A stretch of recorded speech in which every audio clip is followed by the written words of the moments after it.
Plopii fără soț al lui Eminescu din Iași sunt acum cu soț. Unul dintre copacii monument care l-au inspirat pe Eminescu a fost scos din rădăcini în timpul furtunii violente care a măturat orașul.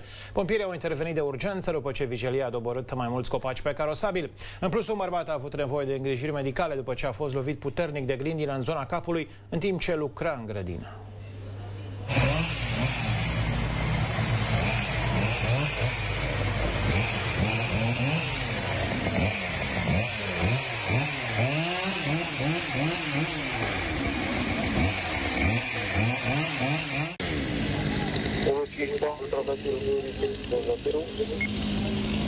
Mai este blocat.